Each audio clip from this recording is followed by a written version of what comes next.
Let's open our Bible in Revelation chapter 2, verse 2 to 5. No? Hinahinayon lang na to.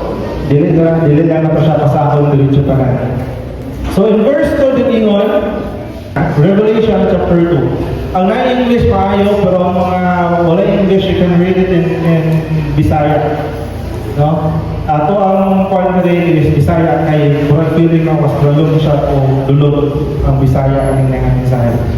Verse 2 niyon, nasayod ako sa inyo ang binuhatan o sa inyo ang mga paghago o pagkamainantuson. Nasayod usap ako nga dili ninyo maantos ang daotang mga tao. Giusisa ninyo ang mga pagkaamong-ingnon ng mga apostoles. O nakaplagan ninyo ang mga bakakon di ay sila. No? So verse 2, nag-ingon diha sa letter, niyon sa Lord, I feel you. I feel your struggles. Nagsulat si Lord para sa ato. Nag-ingon siya na nasayod ko sa inyo ang binuhatan. Kabalo siya kayo sa ako ang mga binuhatan ng sulod. O ang inyo ang mga paghago o pagkamainantuson. I-acknowledge ni Jesus ang ako ang pagkamainantuson o ako ang mga buhat nga para kay Lord. Suningon si Jesus ang inyo ang pag-antos o ang inyo ang paghago na acknowledge na ko na. Salamat sa inyong paghago, sa inyong pagputay ng tuson. Nasayod sa usap ako na dili ninyo maantos ang mga daotan nga tao. Alagos na. Giusisa ninyo ang nagpakarong ingnon nga mga apostoles o nakaplagan ninyo nga mga bakakon di ay sila. These are the things that happen not just aning niya nga simbahan, pero uban sa mga kasimbahanan sa tibuok kalibutan. O nasayod si Lord sa mga struggles nato sa ato ang kinabuhi. Nasayod si Lord nga naa kay mga gitaguan nga mga kahago nga gusto na kabugin up. Na kay mga gitaguan sa imo ang kinabuhi nga gusto na ka Lord, di na ko ganahan mo padayon Lord. Nagsigid na lang magkuha ng trabaho Lord, wala gyud katapusan akong kinabuhi nga sigigal kahago.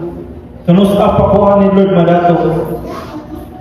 Ayaw ka bala kay Diyos kay madato kahago ang iyang na. Na naman, mahal ko ka mahurot ng para ako, magbingkamot pa pagsunod. Iso ang dili mahurot ng kahago. Pero niyon si Lord, nakita na ko, nasayod ko na ikaw naghago. Nasayod ko na ikaw imo ang ipaningkamutan nga magpadayon diha sa pagsunod sa iya, padayon sa pagrelasyon niya sa Diyos. Pero maskin kabalo ko nga naglisod mo sa inyo ang sitwasyon karon. The Lord knew all the things nga imo ang giantos igsuon. Ang paghalo nimo nakita na tanan sa Dios. Amen ba? Isa ba din ay mga secret battles, mga tinaguan ng mga struggles sa life. Nang kanang tipong dili nimo matukan nimo sa imong ginikanan, dili nimo matukan sa imong friend, dili matukan nimo sa imo ang mga pares. Why? Because feeling nimo wala yung makasabot nimo. Maskin pag i-share na ko sa ibang tao, dili nila nasabtan. Ano man, grabe akong struggles. Pero si Lord, nakasabot si Lord. Nasayod si Lord sa ato ang mga struggles igsoon. Nasayod si Lord na dili ninyo maantos ang mga daotan nga tawo sa inyong kinabuhi. And you have been heard words from the people nga nagpakaroon ingnon nga mga apostoles, apan di ay sila mga bakakon.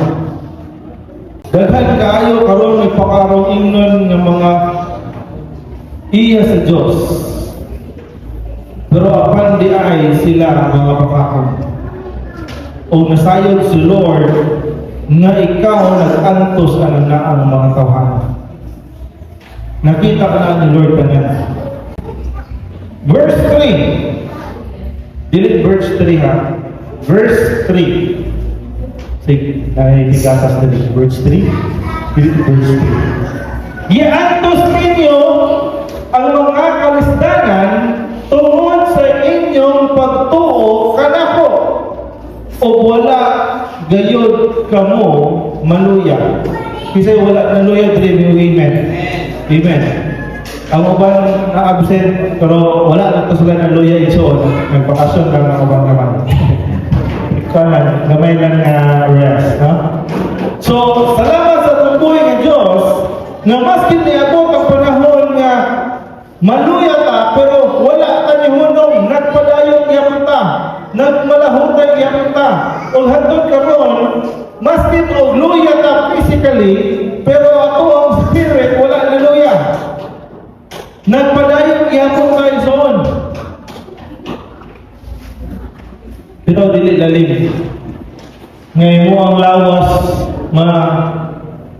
hagok na kayo mo ang lawas.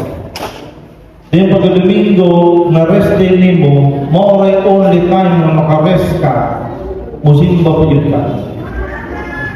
Pero niingon si Lord, nasayod siya nga giantos ninyo ang kalisdanan tungod sa ako ang pagtuo sa Diyos.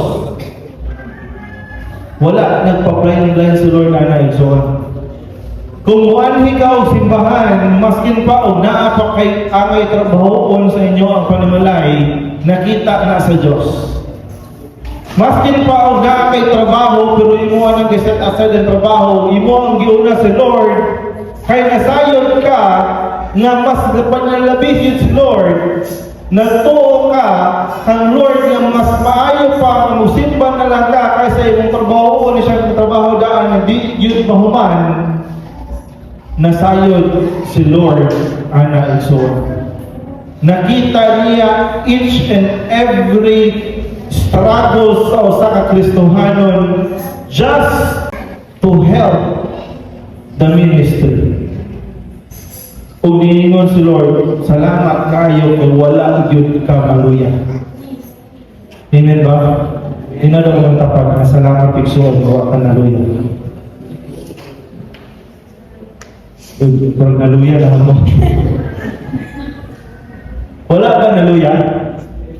O naluya ka na? Mana na yung tanpo na yung asa naman ka karoon. Wala naman kayo simba-simba. Luya aha kayo mo. Imbis luya, wala na. Luya na kayo. Di na makambat. Pero niyon sa Lord, giantos ninyo, kabalo sa Lord kung saan inyo ang giantos para kaniya. O wala kayo kamo naluya.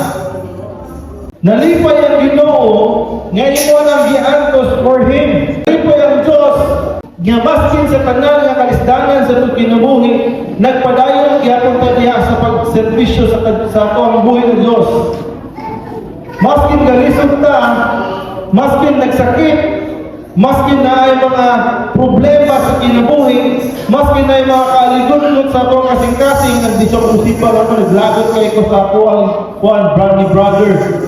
Naglagot kayo ko ni sister, dito ako simba. No? Maskin pa,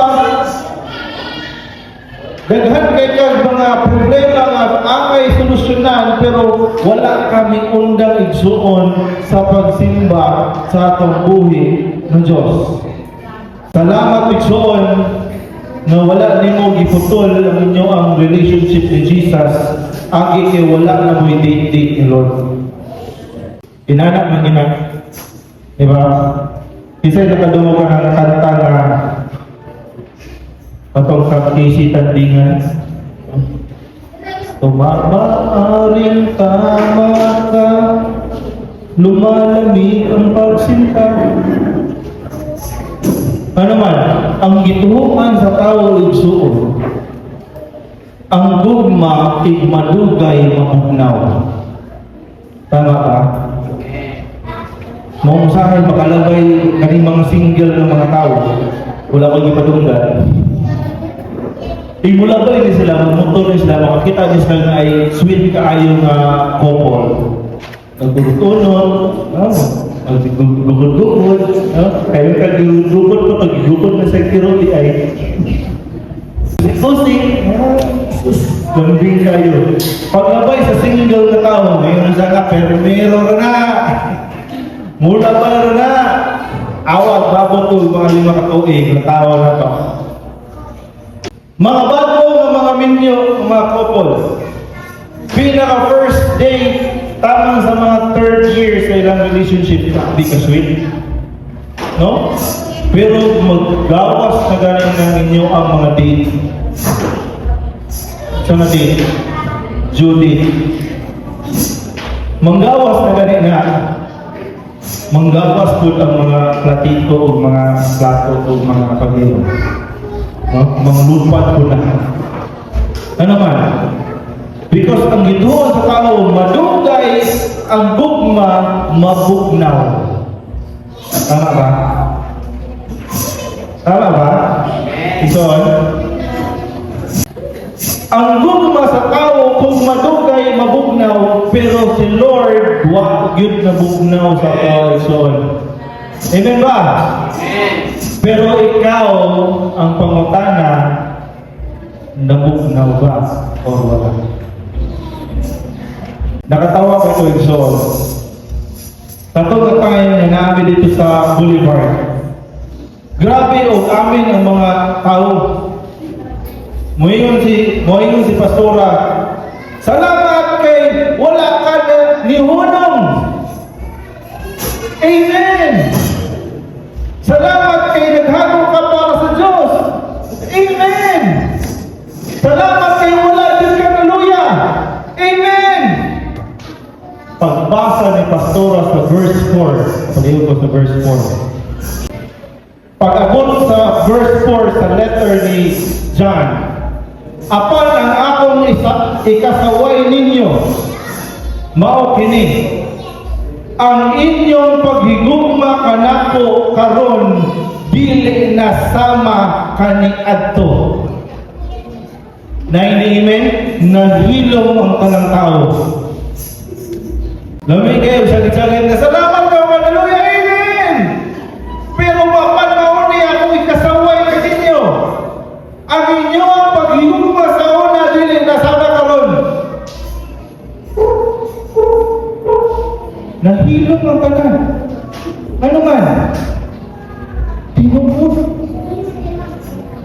Tinubod diksuon. Sakto ba? Sakto ba? Dili ako nagsulian eh. Ito sa diba ko? Sakto ba?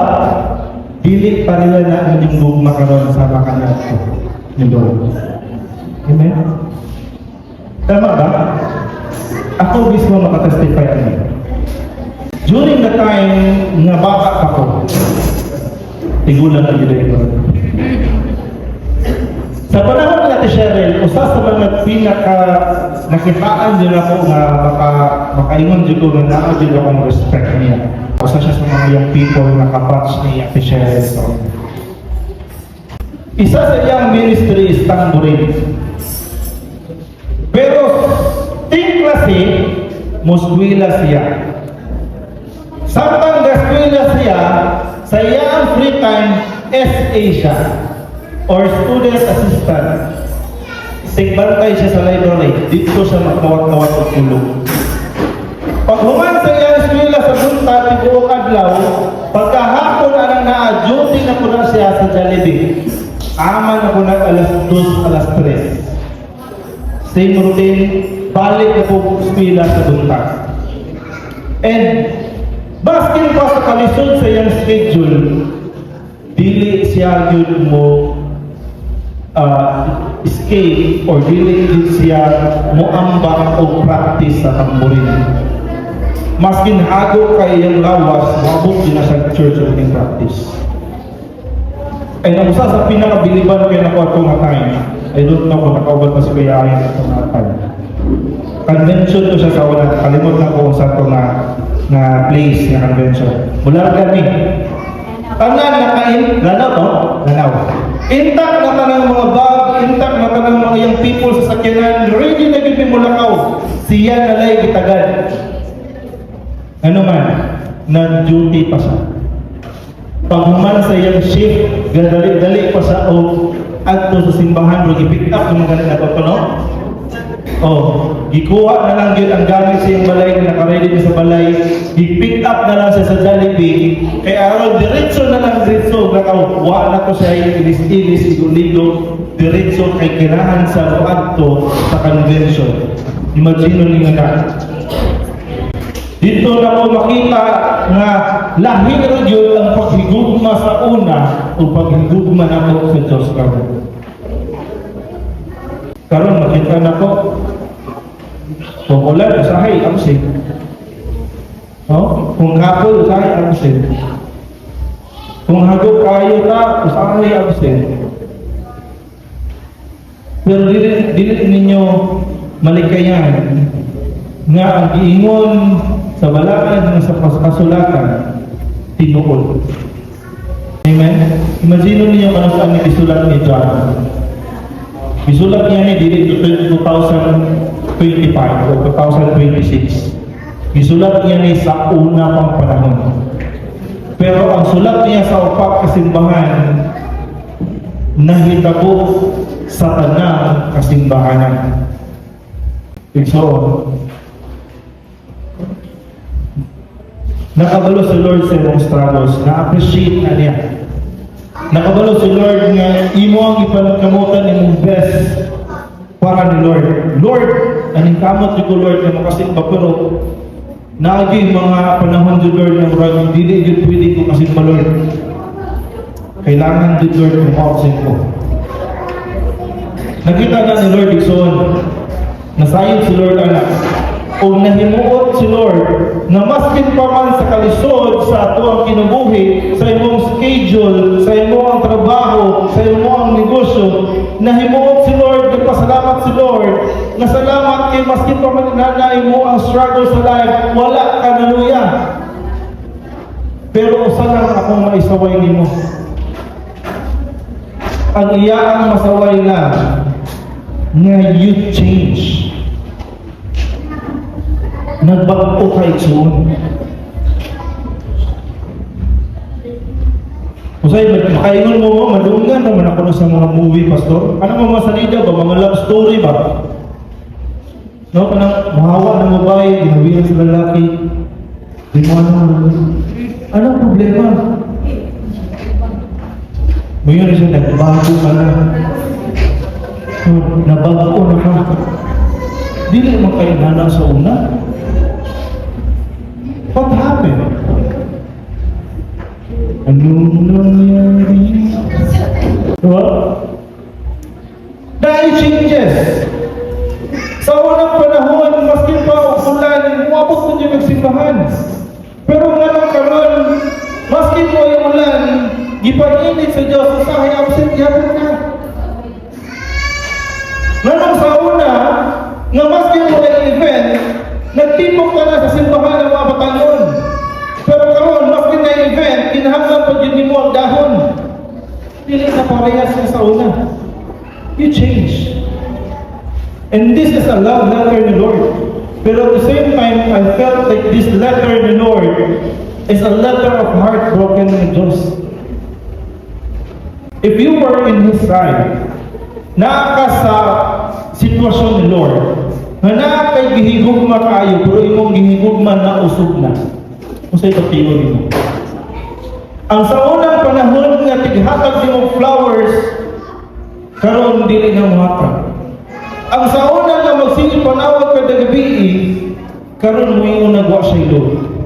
Sa una nga, sige comment sa yung picture kada post, love, comment na yun, karon gani, di na gani, bulan to sa kong mahitig. O sa'yo mabati mo, nagbago na yun siya. Nag-change na yun siya. Igsuon, ayaw kung huna-huna, igsuon nga ikaw rin nakahuna-huna anak. Huwag mong isipin na ikaw lang nag-iisip mo. Isipin mo yun. Ayaw huna-huna, igsuon, ikaw rin naka-feel ana igsuon. Because in the very beginning, sa akong message last Sunday, si Lord mooy tinugdan sa gugma. Kung naamanganay kayo na-feel karon, una na-feel ni Lord sa atoa. Kung na-feel ni mo gani nga na-heartbroken mo Lord, mapatabang ko ni mo Lord na heartbroken ko. Ngayon sa Lord, sige doon na ko. Pero kabalo ba ka na una ni mo kong heartbroken?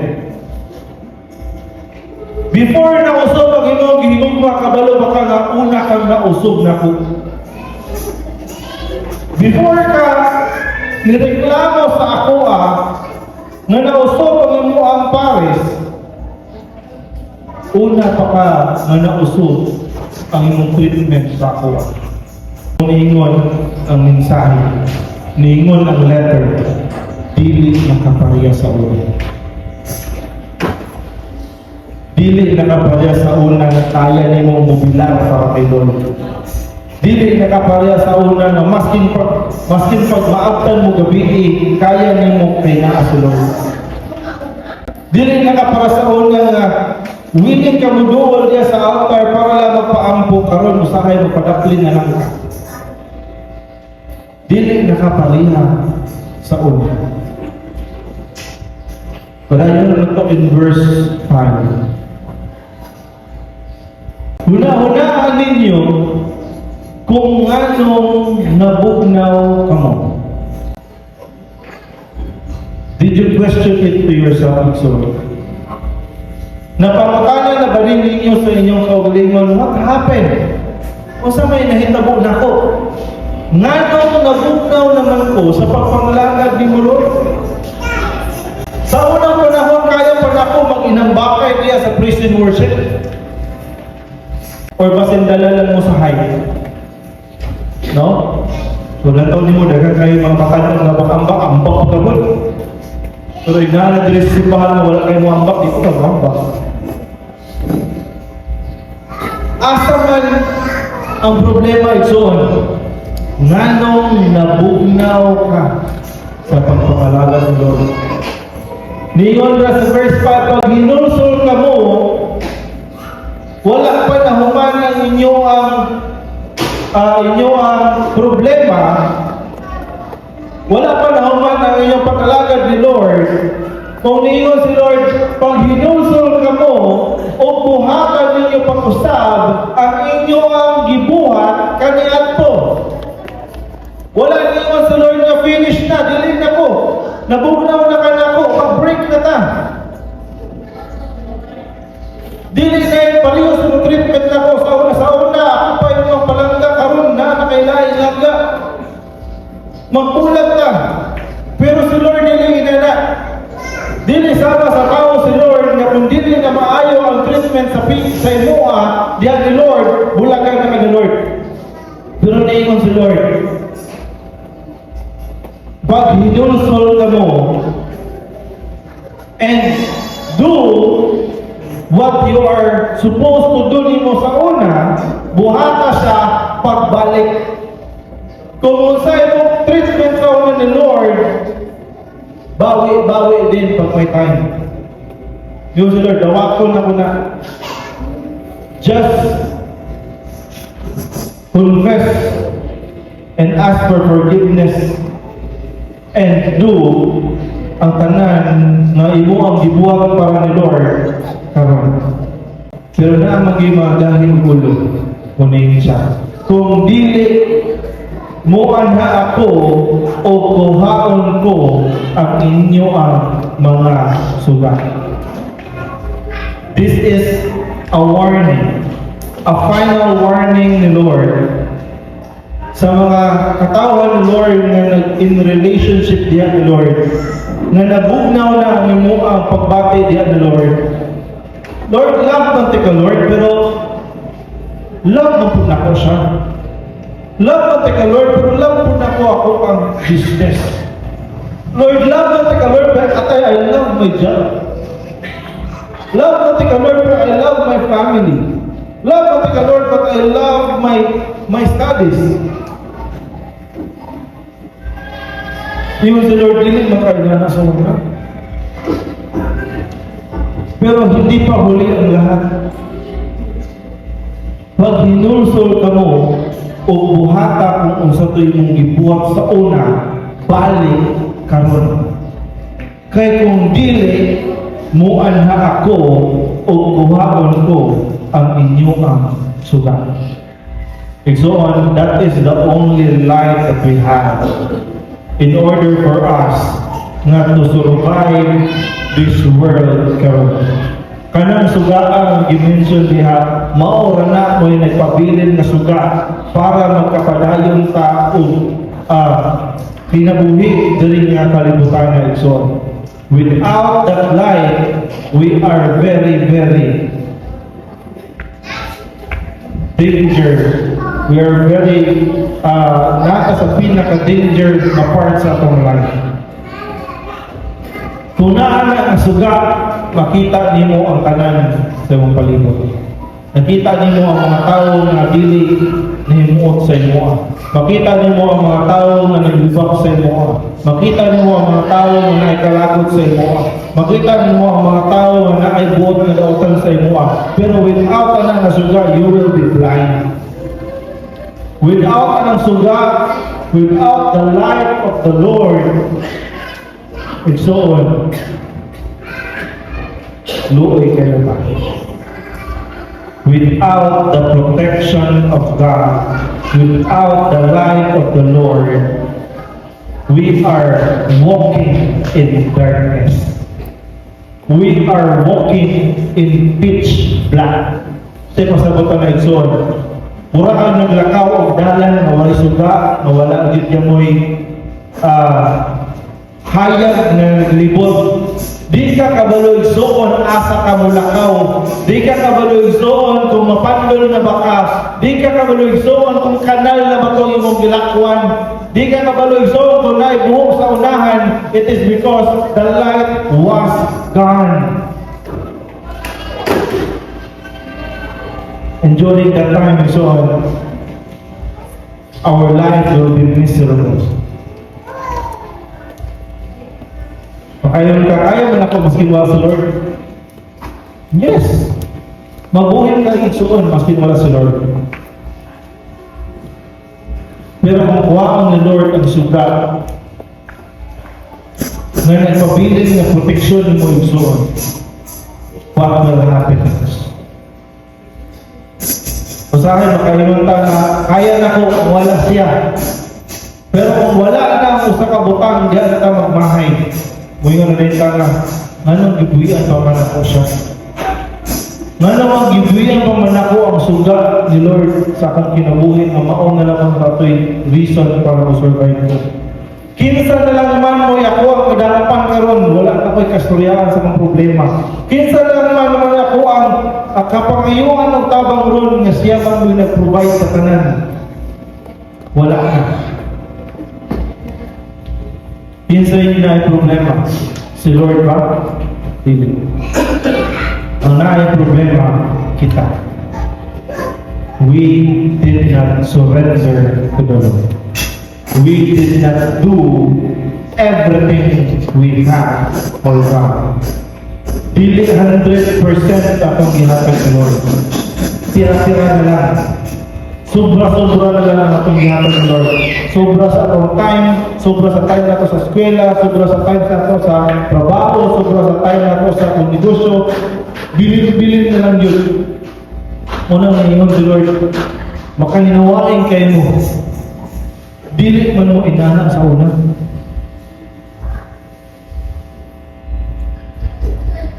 Wala ako, I understand. Nasaktan ka mo. naamoy mga pitsakal sa pagiging kabisihan. Pero this is not me speaking. This is the Lord speaking to me. What happened? Kung saan na ito? It is something na di si Lord mo'y naghimo. But it is us who chose to be like this. Kung makabalo lang mo sa grabe sa unang panahon, ang pagpamalagad sa kapatanan ng Diyos sa Lord. Jubilee, na ay jamboree, na ay mga conventions, na ay mga fellowship. Pero imagine mo karon, wala na kayo fellowships. Especially sa Dipolog area. Sa una, naghiyo sa mga kasimbahanan para ipag-fellowship o mga patanon, pero karon wala na siya nag-iipagod. Itya lang ako naman. Inyo ang simbahan, inyo ang mga simbahan. Why? Nangahandog ng mga churches magkawatanay o mga membro. Nangahandog ng mga churches magkawatanay o mga young people. Pero si Lord, dili na mo ako ang grupot. Yung si Lord, dili ka na mo ako ang gusto. Ang gusto na ko na mabalik ang tinguha sa mga papanon o sa mga katawhan niya. All the leaders, all the angels, you mentioned this letter, all the leaders and the members, and all the pastors and all the associates na mabalik ang nila ang tinguha sa pagpangalaga ng itong buhay ng Diyos. What happened? The Lord gave everything. To the point nga maskin ang iyang kaugalingong anak iyang ihatag to sacrifice for us, but why can't we sacrifice more? More than pa sa ato ang mga bilin-bilin. Kung kita pa ko yung babae igsoon, di kita musugot nga extra lang ihatag sa kuha. Tagay kong time. Kung si Lord, muingon mo nga, kundi ko ni mo hatag ang time, what if ako may walay time ni mo? Kung dili ko ni mo hatag ang time, kuhaon na lang nako ang nabilin nga oras ni mo. Sa man Lord, 5 years na lang ko mabuhi, dili. 5 months, dili. 5 minutes, dili. 5, 4, 3. Wala na. Kung kuhaon na Lord ang nabilin ng oras na to. So, samtang napay oras igsoon, balik ka diha sa iya. Ibalik na to kung unsa ka fiery sa una nga time na nakailan na to si Lord. If nakadumdum pa mo sa unang time nga excited kita mo atong simbahan, Lord, kay grabe kayo imong presensya sa ako, Lord, nasa camping, Lord. Pag abot ako sa simbahan, grabe kayo fire you, Lord. Gusto na ma-experience ni Lord balik ko. Ang sweetness katong first time mo nagkita. Walay couple na dili ganan na naigsoon. Walay manag-uyab na dili ganan na naigsoon. Na pwede na ito ibalik katong time ng mga bago pa kang nag-uyab. Ang mga katigulangan, mga 80 years old, 90 years old, 100 years old na buhing paghapon na couple, iyon na siya. Pwede na ito ibalik kung paghapon. So si Lolo, ibalik o pamisita. Sige, magbisita ko nung unang gabi. Pag-abot niya dito sa balay, si Lola, nagtampo-tampo po siya. Siyempre, balik ko sa unang panahon. Nagkaroon pa man ka? Di yun yan siya, pasensya na kayo, may kaulan, mag-good. Nibalik sila sa kay ganahan sila mabalik ang pinakauna nga time in love face na together. Dili na ko nimo naman nausap na ka. Pero usahay igsoon kanang word nga nausap naman ka. It doesn't mean hindi na sa ganahan ninyo. It is just a wake-up call. Nag-ingon pa si Lord na ay something na usap. Ibalik ang kaniadto. What the Lord wanted is to feel that love again. Love na dili na divide sa world. Love na wala na divide sa ato ang pagsatagsa ng mga problema. Love na pure diha sa tambuhin ng Diyos.